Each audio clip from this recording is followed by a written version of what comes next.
नमस्कार,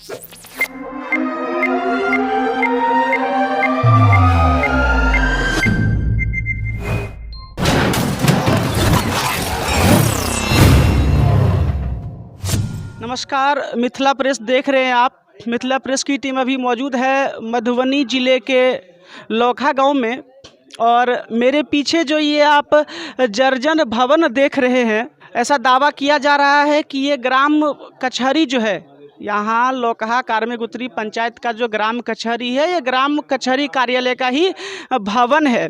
सबसे पहले तो आप इस भवन की हालत देखिए। मैं कैमरामैन से कहूँगा कि आप जरा सा दिखाएं कि कितनी जर्जर स्थिति इस मकान की हो चुकी है। इसी मुद्दे पर बात करने के लिए यहाँ हमारे साथ वरिष्ठ पत्रकार सह समाज सेवी श्री राजेंद्र पासवान मौजूद हैं। मैं उनसे बात करूँगा कि सर क्या मामला है ये। सर, आपका मिथिला प्रेस में स्वागत है। धन्यवाद। क्या मामला है सर? सुनने में आया कि ग्राम पंचायत कचहरी कार्यालय का ये भवन है जो अतिक्रमण कर लिया गया है। वास्तव में तो सही है कि एक ज़मीन और यहाँ का जो भी कुछ है 2 बीघा 5 दूर का बिहार सरकार की ज़मीन एक ग्राम कचहरी के रूप में था, जो आज से 50 साल पहले सारा कागजात यहाँ से ज़मीन संबंधित कागजात यहाँ से जाता था, करता था और सारा काम यहाँ होता था। सर, क्या वजह है? जैसा कि आप बता रहे हैं, अभी इस भवन को देखने से तो नहीं लग रहा है कि कहीं न कहीं यहाँ सुचारू रूप से कचहरी का कार्यालय चल रहा था। तो अभी किस प्रकार का यह मसला है? अतिक्रमण का क्या मामला है सर इसमें? अतिक्रमण तो ये ग्राम कचहरी जब ख़त्म हो गया तो उसमें मवेशी हॉस्पिटल खोल दिया गया। यहाँ मवेशी का जो है सो इलाज चलता था, डॉक्टर बैठता था। तो मकान क्षतिग्रस्त होने के बाद न डॉक्टर बैठते हैं और न यहाँ मवेशी कोई आता है। तो देखिए, जैसा ये बता रहे हैं कि यह भवन जो है पहले ग्राम पंचायत कचहरी कार्यालय का था, बाद में यहाँ पर मवेशी अस्पताल खोला गया और भवन की जर्जर स्थिति होने के बाद उस अस्पताल को भी बंद कर दिया गया। इस मुद्दे पर बात करने के लिए अभी कार्मिक उत्तरी पंचायत के जो नवनिर्वाचित सरपंच हैं श्री रोबिन शाह, वो हमारे साथ हैं। उन्होंने मीडिया को ये खबर दी थी कि कचहरी कार्यालय का जो भवन है वो अतिक्रमित है और ऐसे में वो सुचारू ढंग से कचहरी कार्यालय नहीं चला पाएंगे। तो आइए हम उनसे बात करते हैं कि क्या कहना है। सर, मिथिला प्रेस में बहुत बहुत स्वागत है आपका। हाँ, हम रोबिन प्रसाद ग्राम कचहरी कार्मिक उत्तरी के नवनिर्वाचित सरपंच हैं। हमारा ग्राम कचहरी आज से नहीं पूर्वों से चल रहा था, आज के डेट में बिल्कुल जर्जर हो गया है और उसमें दूसरा आदमी जो है अतिक्रमण करके और ताला मारे हुआ है, जिसमें अभी 26 जनवरी आने वाली है, झंडा तोलन भी करना है। हमारा कोई व्यवस्था नहीं है, हम कचहरी लगाएं कहाँ पे। तो देखिए, जैसा कि सरपंच साहब बता रहे हैं कि अभी इन्होंने नया पदभार संभाला है, नए नवनिर्वाचित सरपंच हैं ये, और अभी जो झंडोत्तोलन का कार्यक्रम होना है। देखिए, एक चीज़ गौर करने वाली है कि सरपंच जो होते हैं वो ग्राम के सबसे ज़्यादा सम्मानित व्यक्ति होते हैं। कहीं ना कहीं उनको जो है सो जज का दर्जा दिया जाता है और ऐसे में जो है सो उनका कहना है कि अभी गणतंत्र दिवस, संविधान दिवस आने वाला है, मैं झंडोत्तोलन कैसे करूँगा। तो इस बारे में आप क्या अग्रतर कार्रवाई करना चाहते हैं सर?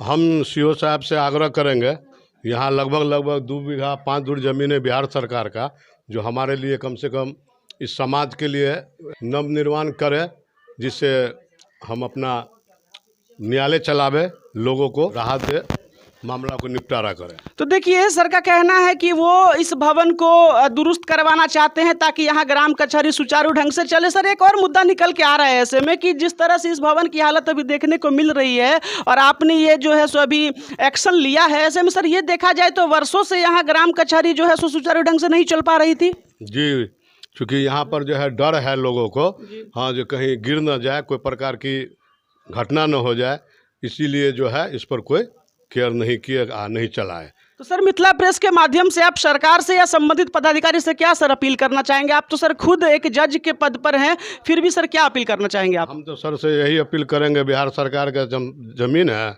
और हम उनसे आग्रह करेंगे जो हमारे यहाँ पदाधिकारी है, जो कम से कम इसका नवनिर्माण किया जाए, जिससे हम लोग न्यायालय चलावे। मिथिला प्रेस को अपना कीमती समय देने के लिए बहुत बहुत धन्यवाद सर आपका। धन्यवाद।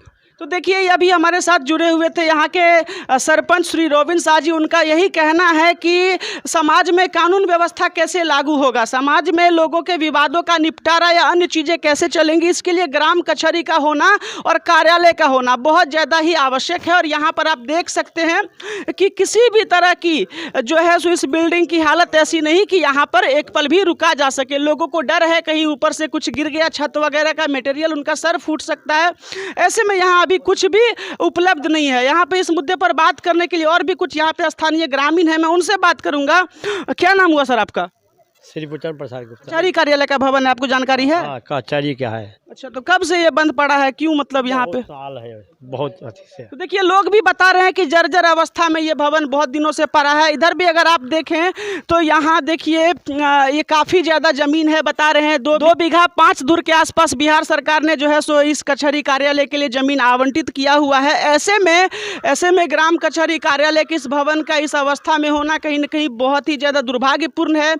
जैसा कि सरपंच साहब बता रहे थे कि यहाँ लोग इस डर से नहीं आते कि कहीं बिल्डिंग का छत न उनके ऊपर गिर जाए और कोई दुर्घटना न हो जाए। तो मिथिला प्रेस के माध्यम से वो अपील कर रहे हैं और साथ साथ मिथिला प्रेस भी ये अपील करती है कि सरकार इस पर ध्यान दे। सरपंच साहब की सबसे बड़ी जो समस्या यही है कि आगामी गणतंत्र दिवस में वो झंडोत्तोलन कैसे करेंगे। सर अगर ऐसा अभी तुरंत में कोई प्रभावी कार्य नहीं होता, ऐसे में क्या कदम उठाया जाएगा सर? उसके लिए स्थानीय हमारे सीओ साहब हैं, हम जा रहे हैं उनके पास, उनसे आग्रह करेंगे जो कम से कम हमारा झंडा तोलन का व्यवस्था करे या इनको तत्काल मरम्मत करावे जिससे हम फिलहाल चला सकें। तो जैसे ये बता रहे हैं ये तुरंत इस मामले को जो है सो सीओ साहब के संज्ञान में लाएंगे और इनकी भरपूर कोशिश रहेगी कि जल्द से जल्द सुचारू रूप से जो है सो यह कचहरी कार्यालय चालू हो सके और यहाँ समाज में उचित कानूनी सुविधा सभी लोगों को मिल सके। मिथिला प्रेस सदैव आपसे जुड़े सामाजिक मुद्दों से जुड़े चीज़ों को उठाने के लिए आपकी आवाज़ बनकर आपके साथ खड़ा है। अगर आपके साथ भी ऐसी कोई घटना है जिसके लिए आप आवाज़ उठाना चाहते हैं तो आप हमें लिख सकते हैं। जय हिंद, जय भारत।